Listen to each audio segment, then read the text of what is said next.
күйөөсү келгенде, мисал үчүн жөнөкөй күйөө келген учурда ыстык суун, жылуу суун даярдап, чайын, көк чайын келгенде эле кийимин алып, кийимин илип, жылмаюу жүзү менен күтүп алып, ал күйөөсү канчалаган проблемалар, охранадан урушуга, шефтен айлыгын албай калат, акчасын албай калат, ошондой көйгөй маселелер менен келет да үйгөчү. Ошол учурда жылмайып күтүп алып, жакшы мамилени кылып, кийимин алып, жерге иле турган жерине илип, кагып, кийимдерин тазалап, үйгө алып келип, тамактын жылуусун берип, жылуу чайын куюп берип, мындай аялды ким сүйбөсүн? Айтыңыз, ким сүйбөсүн? Таш жүрөк дагы сүйүп калат да мындай аялды. Ошондой эмеспи? Айтайын дегеним, бүгүн эгерде баягы жылуу мамилелерди, кулк мүнөздү, адеп ахлакты көргөндө, андай адеп ахлакты бардыгын адам сүймөк да. Мисалы пайгамбардын адеп ахлагы кандай эле, кулк мүнөзү кандай эле, жүрүм туруму кандай эле. Көчөдөгү итиң дагы, битиң дагы, жаныбарың дагы, адамың дагы бардыгы сүймөк да пайгамбарыбызды. Сүйгөн пайгамбарыбызды, тооташтар дагы. Себеби ал кулк мүнөзү, сый урмат, адеп ахлагы, жан дүйнөсү жамандыктардан алыс, таза зат болгон. Биз дагы эгер таза болсок, абийирибиз таза болсо, жан дүйнөбүз, намысыбыз, кулк мүнөзүбүз, адеп ахлагыбыз таза болсо, ким сүйбөсүн бизди? Эгер бизге бир аял, бир кыз жакшы мамиледе болсо, сый урматта болсо, аны таш жүрөк дагы сүйөт да, чынында. Демек сүйдүрүш, башка бирөөнү сүйдүрүш биздин өзүбүздүн колубузда экен. Алардын жан дүйнөсүн талкалап салыш дагы өзүбүздүн колубузда. Күйөөмө турмушка чыкканым көп болгон жок. Күйөөм мурда мага үйлөнгөнгө чейин башка бир кыз менен жактырып сүйлөшүп жүргөн, бирок ата-энеси жок, булга үйлөнөсүн деген үчүн ата-энесинин сөзүн эки кылбастан мага үйлөнгөн. Күйөөм мени урматтап, сыйлап, адеп ахлагы, кулк мүнөзү жакшы. Мени сыйлап, урматташы, бирок сүйүү деген даражага жете алган жок. Мени ошол нерсе сыздатып, көңүлүмдү суутат эле. Себеп эмне үчүн? Көчөдөгү аялдарга дагы кыласың, сый урматта мамиледе болот, бирок мага болгон сый урматы жөнөкөй аялдарга сый урмат, адеп ахлактай, бирок сүйүү деген даражага жеткизе алган жокмун. Ошол мени көңүлүмдү суутат эле дейт. Бирок кантсе дагы күйөөм, өмүрлүк жолдошум, көз ачкан эрим бергенине шүгүр. Элдердин күйөөлөрү эмнелерди иш кылып атат, сардан кечке ичип жүрөт, күйөөсүн аялын карабайт. Мен ага караганда өтө жакшы деп сүйүнүп кубанып жүрөт элем. Күнөрүбүз өтөт экен, Кудай Таала бизге улама кыз ууларды, перзенттерди беришти баштады. Бактылуу күндөрүбүз, бараңдуу шараңдуу күндөрүбүз уланып жатты. Бирок күндөрдөн бир күн күйөөмдүн жашоосунда бир башка кыз, башка аял пайда болгонун сездим, байкадым дейт. Аялдар снайпер болот дейт го, көрбөгөн жерде көрөт. Ошол сыяктуу менин күйөөмдүн башка аял жашоосунда пайда болгонун сездим, байкадым. Көңүлүм сыздады, ыйладым, кайгырдым. Түнү менен подушканы өл кылып чыктым, ыйладым.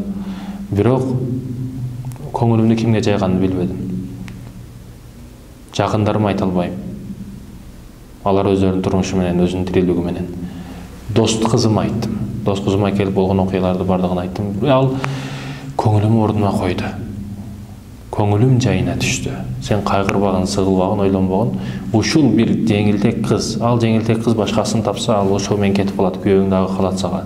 Ушул жеңилтек ойлуу кыздар менен бир кыздын артынан күйөөңдү, өзүңдү, бала чагаңдын тынчтыгын алып эмне кыласың?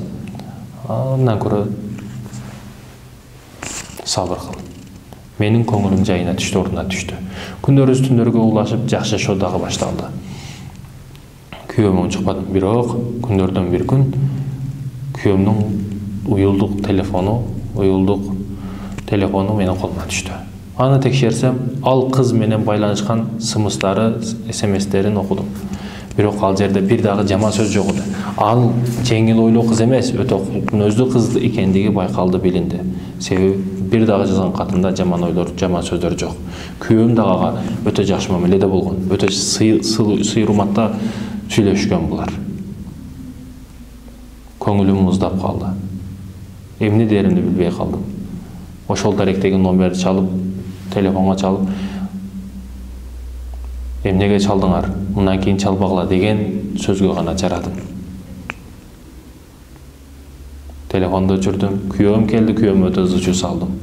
Kүйөөм куду ага дагы ызычуу кыла берсем, kүйөөм башка ошол кызга кетип калгандай ойлор келип, көп ызычуу дагы кылбадым.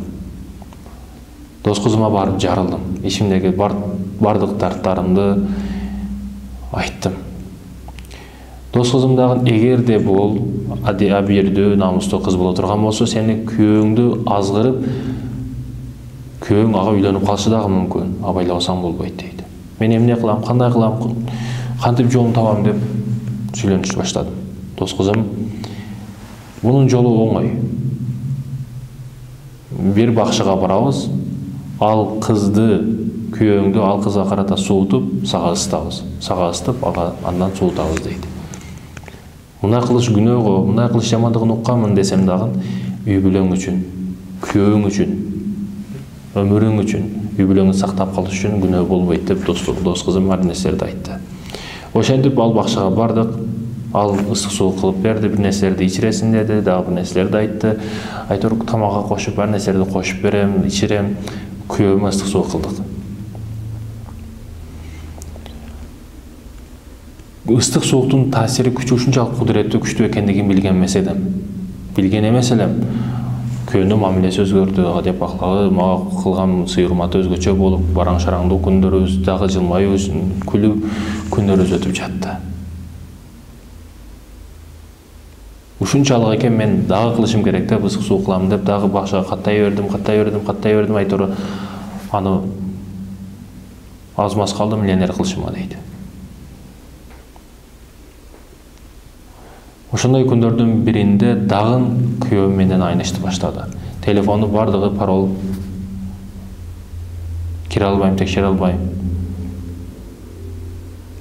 Бардык нерсени менен сыр сактап калды. Баягы аял дагы бир кыз пайда болгонун байкадым, сездим. Эч бир жарылбайт күйөөм. Нерв жактан ооруп калды. Бир күн ишке чыкса, 2 күн ооруп калат. Ошентип ооруга чалдыкты, төшөктө жатып калды. Мен дагы кылган ишимден өтө өкүнүп, кайгырып, тахажжуттарга туруп дуа кылышты баштадым. Элдерден угуп жаттым, ыстык суук деген бале болот, күйөөңдү оорутат, акыры өлүмгө чейин алып барат, мунун акыбети жаман болот деген сөздөрдү угуп, дагы да эми башымда ушундай күндөр дагы бар деп кайгырып, сыгылып ыйлашты баштадым. Кудай таалам жардам берген деп. Ошондо ушул сөздөрдү айткым келет дейт. Жаш кыздарга, келиндерге күйөөңөрдү ысык суу кылдырбагыла. Андан көрө ыстык мамилеңерди, ысык тамагыңарды, жылуу мамилеңерди кылгыла, сый-урматыңарды кылгыла. Сүйдүрүп алыш биздин милдетибиз дейт. Сүйдүрүп алыш биздин милдетибиз. Эмне үчүн никеден кийин сүйүү дейт? Никеден кийин ишенесизби, баягы бүгүн жигиттер айтат да, медресеге сабак берип, андан мындайга барып калган учурда медресеги балдар кыздарды ойлойбуз дейт. Кыздар эсибизден кетпейт дейт. Эми ал ошондой айылдан сулуу кыздардын ичинен суурулуп, анан медресеге келген, ал жерде эркек балдар окуйт, тоодот, жада калса. Мен айтам, эми аны ойлоп не кыласыңар? Эмне пайда табасыңар?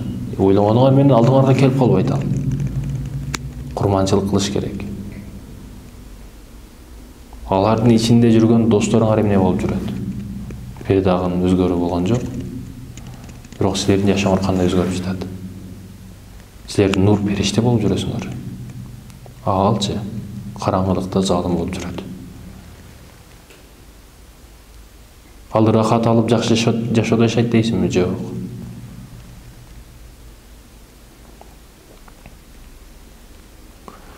Ошондуктан, урматтуу мусулман бир туугандарым, ыстык суу кылдырган, сыйкыр кылдырган, ушундай нерселерден Кудай таала өзү сактасын. Ошондуктан Куран окуп, бүгүнкү маселе тазалык маселеси, тазалык имандын жарымы, таза жүрүү, бир гана тазалык сырт келбет эмес, жан дүйнөнүн тазалыгы, руханиятыбыздын тазалыгы. Көңүлүм таза, душам таза болсо болду, жүрөгүм таза болсо болду, намаз окубайм, ораза тутпайм дегендер kelime keltirip ruhaniyatыбызга маани берели. Себеп биздин тазалыгыбыз намазда. Намаз окубай туруп мен тазамын, жүрөгүм душан таза дешми, бул албетте капкара көмүргө бүркөнүп мен тазамын дегендей эле сөз. Аллах ак жолдо көрсөтүп, ак жолдо жүрүүнү насип этсин.